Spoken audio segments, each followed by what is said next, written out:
1절 말씀을 보시면요, 내가 깊은 곳에서 주께 부르짖었다고 나옵니다.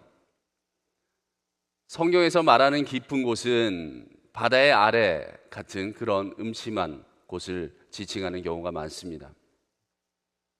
깊다라는 말은 그냥 고도가 낮은 넓은 평지에 서 있는 그런 상황을 말하는 것이 아닙니다. 바다, 우물 이런 것들로 깊은 것을 표현하는데 이 특징들을 한번 살펴보시죠. 첫째로 사방이 막혀 있습니다. 둘째로 그곳에서 스스로 올라올 수가 없습니다. 셋째로 주변에 도움을 줄 리가 없습니다. 사방이 막혀 있고 스스로 올라올 수 없는 상태, 또 주변에 도움을 줄 리가 없는 상태, 그런 감정 상태를 시편의 저자가 표현하고 있습니다. 그렇다면 시편 130편의 저자는 왜 깊은 곳에서 주께 부르짖었을까요? 3절에 보니까요, 주께서 죄악을 지켜보실진대 라고 말하고 있습니다. 자신의 죄를 깨닫고 끝없는 깊음 속에서 발버둥 치고 있습니다. 우리는 수시로 죄를 짓습니다. 우리의 죄성으로 인하여 알고 지은 죄, 모르고 지은 죄, 참 많은 죄가 쌓여갑니다. 그러다 성령님의 조명하심으로 우리의 죄가 깨달아지고 죄책감에 사로잡히기도 합니다. 죄책감에 사로잡히기도 하지만 또 다른 면에서는요, 하나님의 선한 역사가 일어납니다. 4절 말씀 한번 보시겠습니다. 4절입니다. 4절에 보시면 사유하심이라고 나와 있습니다. 보통 사유라고 하면 우리는 철학적인 생각을 하는 것을 사유한다라고 말하는데, 여기서의 이 사유는 한자로 용서할 사 그리고 용서할 유를 사용해서 허물이나 죄를 용서하다라는 뜻으로 사용되고 있습니다. 죄를 사하는 능력은 여호와 하나님께 있습니다. 인간은 어떠한 방법으로도 그 죄를 스스로 없이 할 수가 없습니다. 인간들끼리 만든 이 세상의 법은 나름의 죄값을 치르면, 그러면 더 이상 죄를 묻지 않습니다. 그러나 하나님의 말씀에서 어긋나 버린 그 죄는 우리 쪽에서 죄값을 치를 수가 없습니다. 하나님 쪽에서만 죄사함의 은혜를 베푸실 수 있다는 것입니다.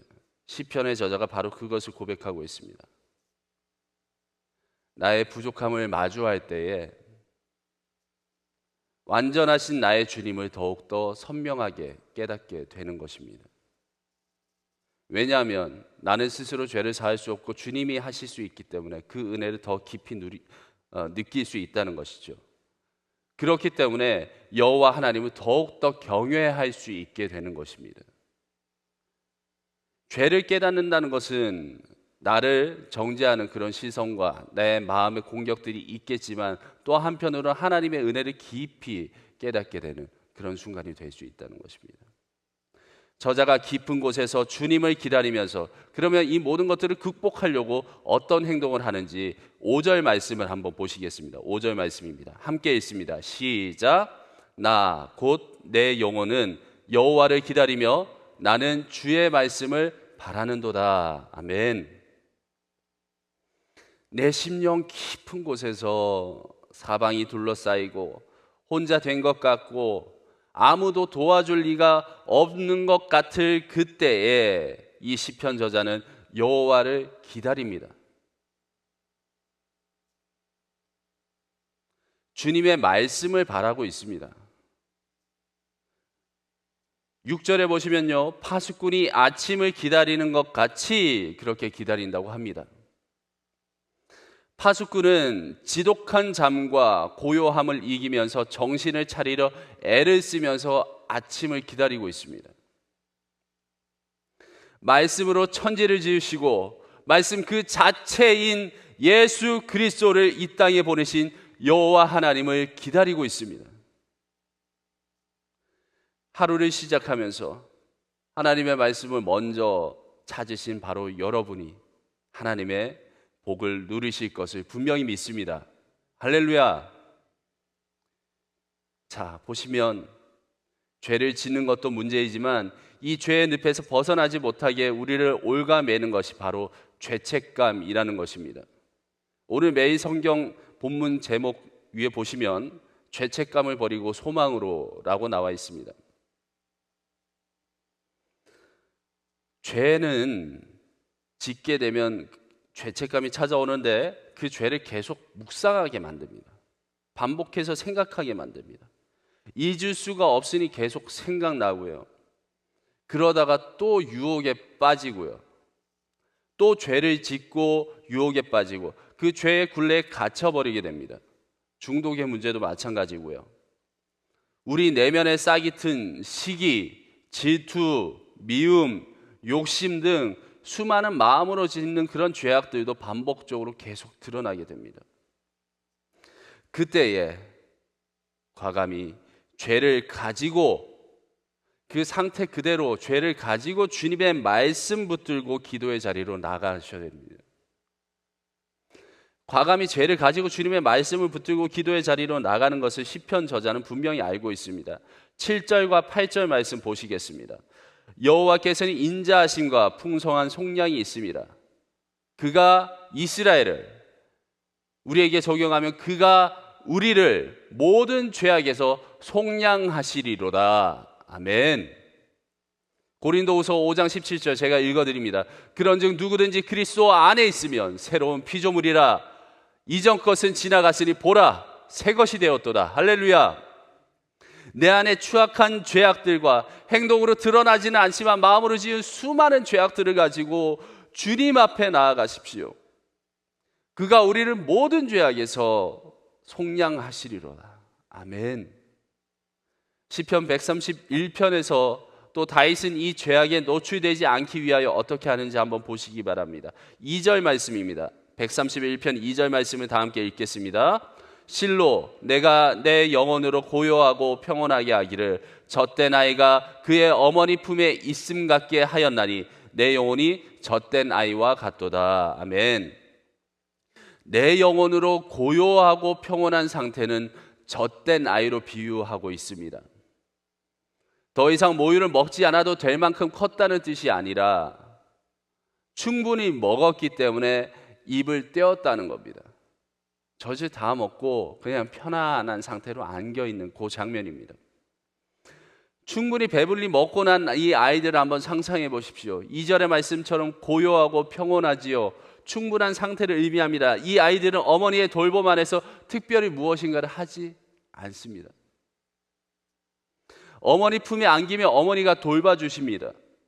그 돌봄이 부족하지 않습니다.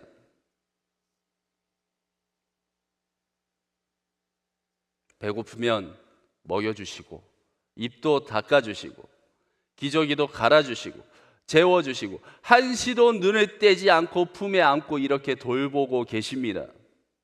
그리스도인들의 삶도 마찬가지입니다. 하나님의 말씀으로 돌봄을 받아야 합니다. 매일같이 성령님의 인도하심을 받아야 합니다.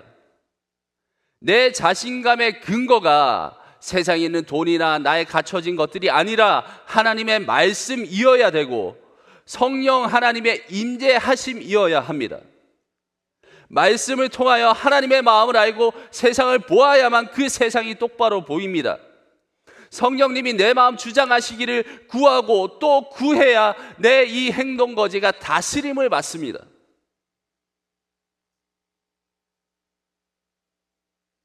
이것이 다윗이 말하는 겸손입니다. 마치 젖을 땐 아이처럼 어머니의 품에 안겨 있어야 돌봄이 있습니다. 내 마음대로 나가는 그 세상으로 걸어 나갔을 때, 기어 나갔을 때 돌봄은 없습니다. 하나님을 바라면서 살아야 우리의 인생이, 우리의 가정이 바로 선다는 것입니다. 시편 131편 3절 말씀을 다 함께 읽겠습니다. 3절입니다. 시작. 이스라엘아 지금부터 영원까지 여호와를 바랄지어다. 아멘. 자신만이 아니라 온 이스라엘 백성들에게 권하고 있습니다. 여호와를 바랄지어다. 그때의 평안을 누릴 수 있습니다.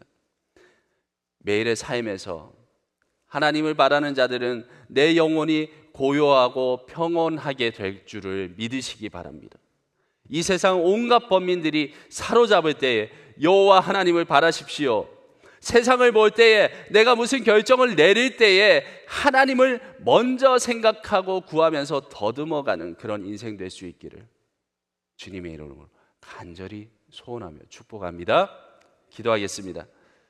마치 젖을 땐 아이처럼 하나님, 매일의 삶에서 하나님을 바라며 살아가기를 원합니다.